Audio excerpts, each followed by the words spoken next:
kasus ini dari awal kasus politik, bukan, karena yang dipersoalkan ada tokoh politik namanya Joko Widodo yang adalah presiden. Kalau Joko Widodo yang saya temuin tadi di sekolah 26 yang nggak ada soal.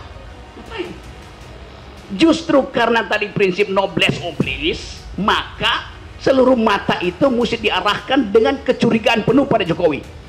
Itu dasarnya. Standar berpikirnya begitu. Saya juga mencurigai, kenapa seseorang yang lulus dari universitas tidak bisa berpikir abstrak? Coba. Tidak bisa berpikir konseptual. Maka saya curigai. Jawaban saudara gimana? Ya. Karena memang filsafat, ya memang kalau filsafat begini memang, Jadi karena ini ahli filsafat, jawabannya ya filsafat nih. Itu yang saya bantah dari tadi, nggak ada kredibilitas seseorang di situ. Presiden nggak punya kredibilitas sebagai manusia yang punya jabatan publik. Apa kredibilitas presiden? Dia dipilih rakyat supaya meneruskan kepemimpinan. Dia juga bisa dijatuhkan rakyat. Apa kredibilitasnya? Intinya Anda mesti paham, di dalam hukum, person in law, yang adalah human dignity. Saya terangkan pelan-pelan ya, Pak Jaksa ya. Pertama, you pakai istilah pro kontra. Pro kontra itu maksimal, yang satu puji, yang satu caci. Kalau dua-dua puji, itu hanya pro-pro. Nangkap Pak? Ya. Kalau duanya mencaci artinya kontra-kontra. Ya. Dunia ini pro kontra. Anda tidak bisa mengusul, Anda pro kontra tapi saling puji aja ya. Anda pro kontra tapi saling caci. Jadi secara logis definisi Anda itu cacat di dalam definisi. Oke. Tenang, sekali lagi tenang, tenang. Oke.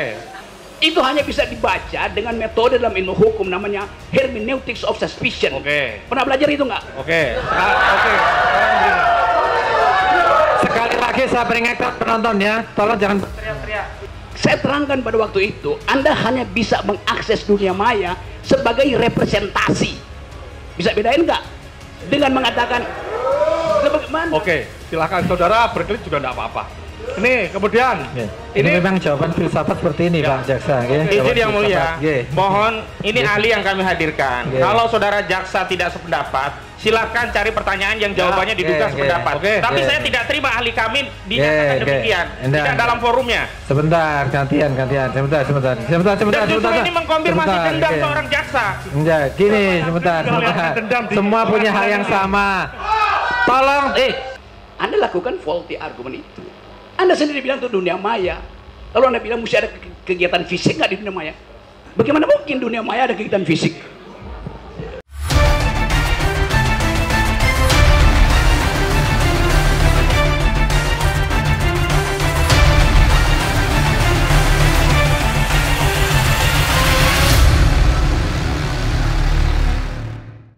Dan terdakwa. Jadi silakan Pak Jaksa, tidak akan kami salah, monggo. Begini ya.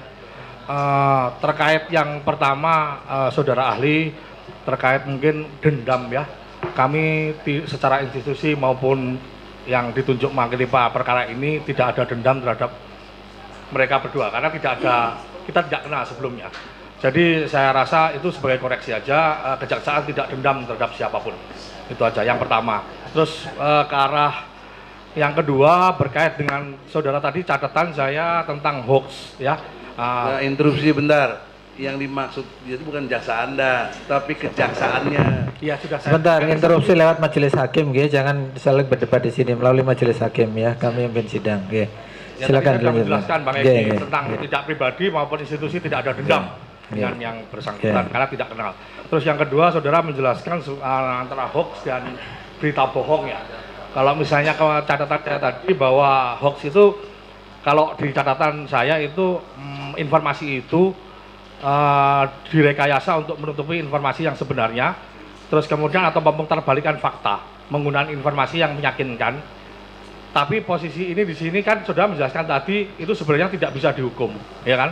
Nah, beda dengan kalau sekiranya itu menyiarkan atau menerbitkan suatu kebohongan, karena itu ada ancaman pidananya di Undang-Undang Nomor 1 Tahun 1946 itu juga masih berlaku di Indonesia. Tidak hanya sebatas posisi kenapa ketika di zamannya SBY tidak ditampilkan atau apa, karena selama peraturan perundang-undangan itu masih ada dan tidak dicabut, dan juga diubah dengan peraturan yang baru itu masih berlaku. Itu pemahaman kami kayak gitu. Ini berkaitan dengan hoax dan bohong tadi, ini saya akan menanyakan tentang ini, karena ini berbicara tentang tadi ada kedunguan, ada itu, kita berbicara logika saja. Saudara ahli bisa kita katakan bahwa saudara ahli pakar logika. Kita harus berbicara itu logik, ya. Ini saya melihatnya begini, tidak kita flashback aja ke belakang, kayak gitu, bahwa kalau ditanyakan yang dimana penasihat hukum tadi menanyakan, ini sebenarnya yang dengki atau mungkin dendam itu siapa ke siapa, sebenarnya di luar konteks itu. Kami tidak akan melihat sebagai mens rea atau mungkin motivasi, itu akan kami kejar ketika dalam pemeriksaan terdakwa. Tetapi saya melihat dari kasus-kasus sebelumnya terkait menyangkut Bambang Tri dan Sugi Nur, itu selalu rata-rata dalam podcastnya, termasuk yang di Mubahalah yang menjadi pangkal persoalan dalam persidangan kali ini, adanya suatu kebencian terhadap Presiden Republik Indonesia, Bapak Jokowi. Karena yang diangkat itu, sekarang kalau saya tanyakan kepada Pak Bambang itu SD, SMP, SMA, kuliah tidak pernah kenal dengan namanya Pak Jokowi. Tapi dalam sebentar, nggak usah dikomentari dulu. Dalam bukunya Jokowi Undercover 1 maupun Jokowi Undercover 2 yang katanya belum terbit, Jokowi Undercover 1, saudara ahli tahu bahwa gara-gara membuat buku itu, yang saya tahu kalau memang itu penelitiannya itu sesuai dengan data, kayak gitu, ada semacam harusnya bedah buku. Ngundang misalnya saudara ahli mengatakan itu kalau misalnya diuji di pakar-pakar atau mungkin di universitas. Sebentar Pak, terdakwa tenang dulu, nanti ada gilirannya. Sebentar. Tidak pernah dilakukan oleh yang bersangkutan. Sebentar. Gini aja, mungkin bisa dipersingkat Pak Jaksa, to the point saja, biar bisa dipersingkat. Ada verifikasi data, pembanding data. Kami hadirkan kepala sekolah dengan data-data yang ada, meskipun kami ini hanya dalam berkas perkara, hanya ijazah itu fotokopi tapi terlegalisir oleh yang membuat, dalam hal ini sekolah. Sebentar, saudara terdakwa bisa tenang tidak? Itu kalau saudara tidak bisa tenang, saya suruh keluar nanti. Kalau dibandingkan, kami belum saling membandingkan karena ada studi komparatif atau mungkin pembuktian saling membanding dalam pemeriksaan terdakwa nanti. Kami mempunyai bukti otentik dalam artian meskipun fotokopi tapi terlegalisir, dikeluarkan. Sebentar, gini aja, sebentar, sekali lagi, saudara, nanti saya suruh keluar nanti. Kami belum tahu dari pihak Pak Bambang ini palsunya di mana. Ya, apakah dia punya fotokopi seperti kami yang terlegalisir, kita tidak tahu. Pertanyaannya aja Pak Jaksa. Pertanyaannya. Apakah itu? Terus kemudian yang viral kemarin bahwa sebelum ke persidangan hari ini ada saksi kami hadirkan, Joko Wahyudi.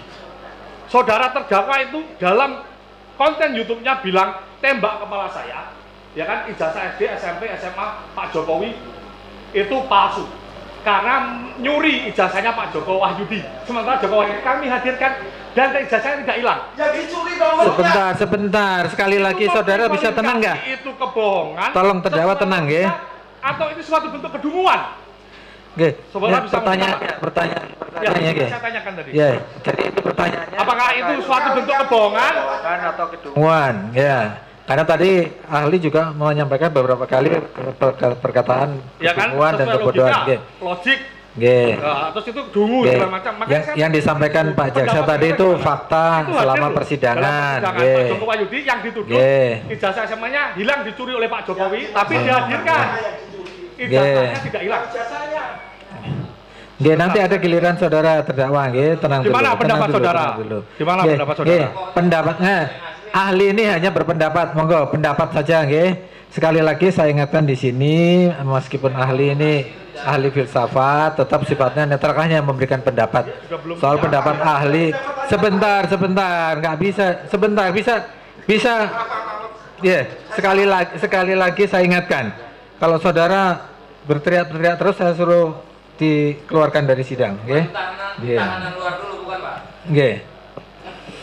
Gimana sebentar. Ahli tadi sudah mencerna apa yang disampaikan oleh Pak Jaksa. Silakan pendapat yang kita minta, pendapat ahli itu berpendapat untuk meyakinkan kami majelis hakim. Jadi sekali lagi kami ingatkan di sini kami bersidang itu sesuai ketentuan KUHP, ada ketentuannya. Kami juga bertanggung jawab terhadap undang-undang, juga bertanggung jawab terhadap Tuhan Yang Maha Esa. Jadi nanti saya pikir di sidang ini jangan lagi ada saling menuduh, misalnya penasihat hukum menuduh jaksa begini, jaksa menuduh penasihat begini.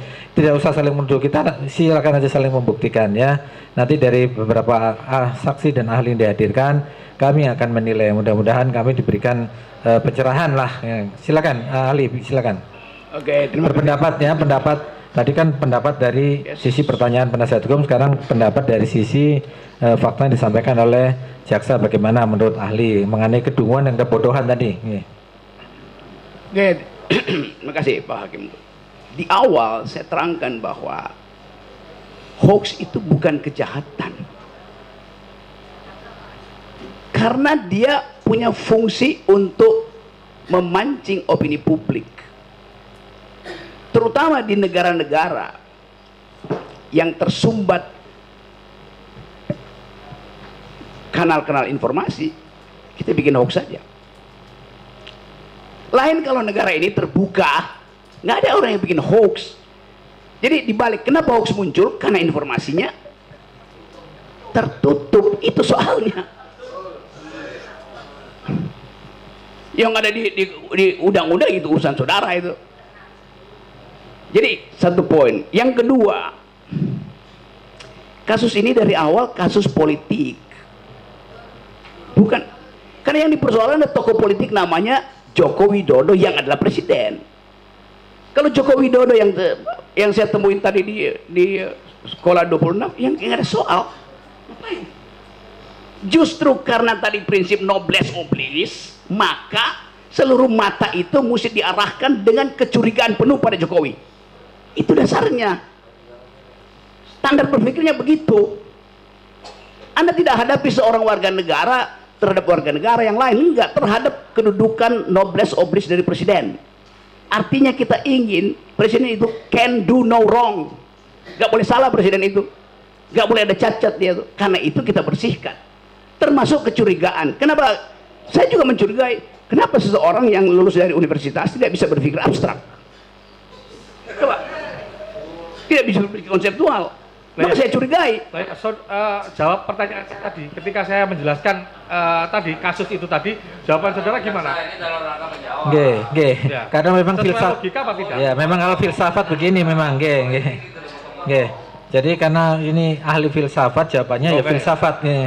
Ya, silakan. Tolong penonton diam. Tolong ya tertib ya, penonton tertib ya. Saya ingatkan penonton tertib ya. Ini sidang, tolong ya. Silakan dilanjutkan Pak Jaksa, silakan. Ya, oke. Ya.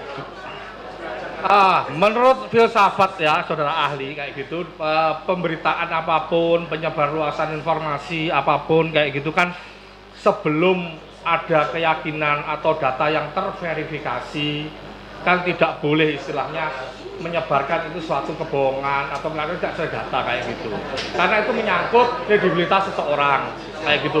Menurut pendapat ahli gimana? Itu yang saya bantah dari tadi, nggak ada kredibilitas seseorang di situ.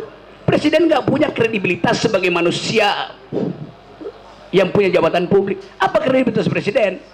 Dia dipilih rakyat supaya meneruskan kepemimpinan. Dia juga bisa dijatuhkan rakyat. Apa kredibilitasnya? Intinya Anda mesti paham, di dalam hukum, person in law, yang adalah human dignity. Oke, saya lanjutkan ya, bahwa dari konten podcast Mubahalah kedua orang, terus akhirnya yang membawa mereka ke persidangan hari ini, itu menimbulkan pro dan kontra di masyarakat, di medsos, di dunia maya. Saya tanyakan kepada saudara, dunia maya ini apakah sudah menjadi representasi dunia nyata pada saat ini? Sebelum itu saya tanya dulu, pro dan kontra itu baik nggak ada di dunia maya? Boleh, ada. Baik atau tidak? Pro kontra itu kalau misalnya sekarang kita melihat tidak ada saling mencaci maki, saling kebencian, normal-normal saja nggak apa-apa ahli. Oke, karena di sini menimbulkan antara mereka, mohon maaf, mereka yang pendukung pemerintah, dalam arti ini Presiden Jokowi, dengan mereka yang kontra pemerintah, itu terjadi debat kusir yang tidak tahu jeluntrungannya, alurnya selesainya kapan, malah timbulnya perpecahan, kebencian, kayak gitu. Menurut saudara, hal ini itu sudah representasi di dunia nyata apa belum? Saya terangkan pelan-pelan ya, Pak Jaksa ya. Perlahan. Tolong penonton tenang, penonton tenang. Pertama, you pakai istilah pro kontra. Pro kontra itu maksimal, yang satu puji, yang satu caci. Kalau dua-dua puji, itu hanya pro-pro. Nangkap Pak? Ya. Kalau duanya mencaci, artinya kontra-kontra. Ya. Dunia ini pro kontra. Anda tidak bisa mengusul, Anda pro kontra, tapi saling puji aja ya. Anda pro kontra tapi saling cacat. Jadi secara logis, definisi Anda itu cacat di dalam definisi. Oke. Tenang, sekali lagi tenang, tenang. Oke. Tenang, saya mikir pro kontra tadi, saya mengatakan bahwa saya ingin saya tanyakan kembali lagi. Dunia maya menurut saudara ahli ini merupakan representasi dunia nyata apa tidak? Dunia maya itu, perhatikan ya kalimat saya, sesuatu yang diupload ke dunia maya mengalami abstraksi. Anda nggak bisa lihat. Kalau saya bilang bangsat tuh Jokowi, Anda akan bilang Anda maki. Orang itu lagi berbaring memaki-maki, kalimatnya bangsat, tetapi sebetulnya dia lagi gembira. Bagaimana you cari representasinya itu?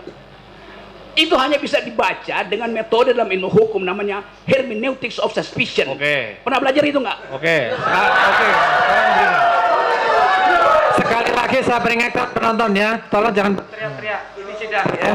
Mohon saudara ahli ingat-ingat. Tolong dihormati sidang ini. Saudara ahli ingat-ingat kembali. Ini kutipan yang saya tanyakan kepada saudara.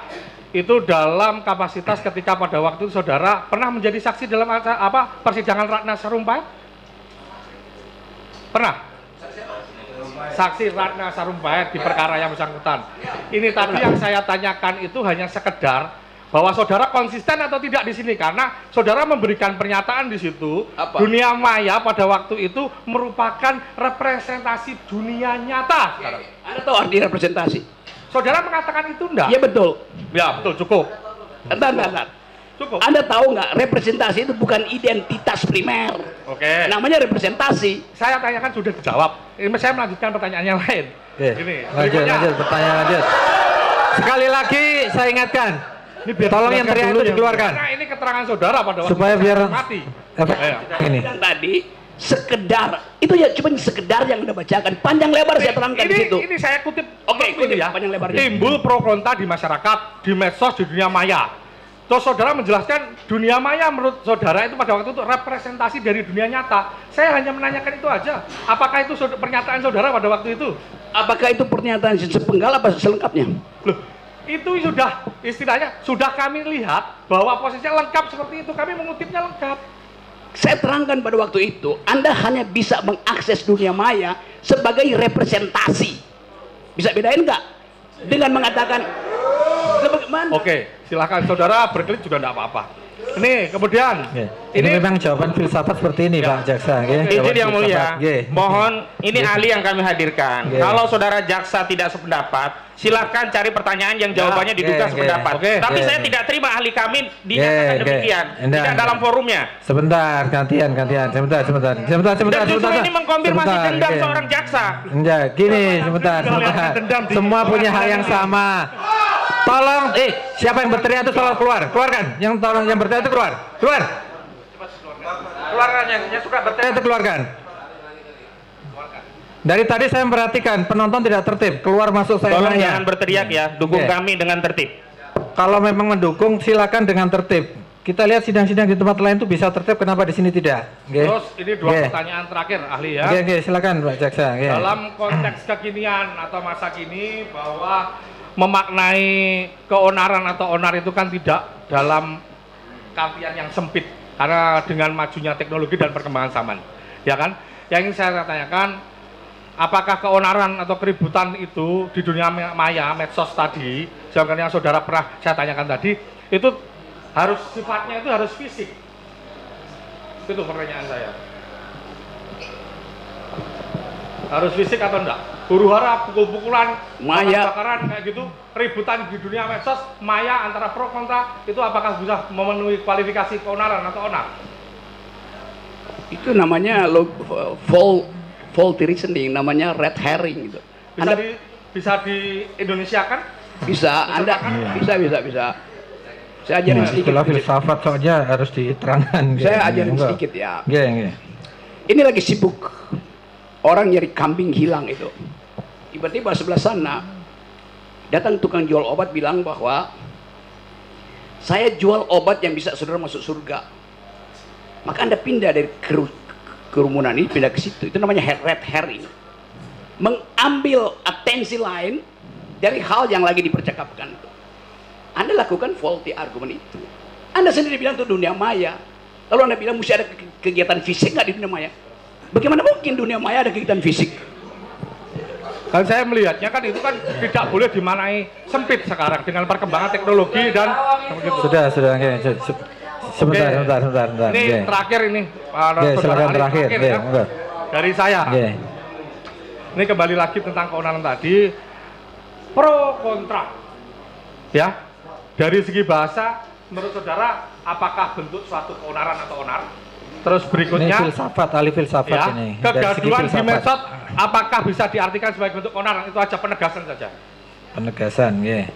Hukum itu dilakukan dengan dua maksud. Pertama, menuntut keadilan dengan segala macam versi. Kedua, menguji keadilan itu. Karena itu ada peran devil's advocate, advocatus diaboli, bahasa Latinnya, yang memang tugasnya membuat keonaran. Anda lakukan hal yang sama, ini semua keonaran. Kan itu maksudnya. Iya nggak fisik, tetapi nggak boleh.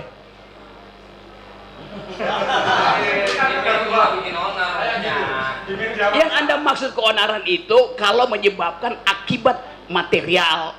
Di mana ada akibat material orang keonaran di dunia maya tuh. You are playing devil's advocate. Cukup, Pak Jaksa, ada lagi dari yang ada menambahkan?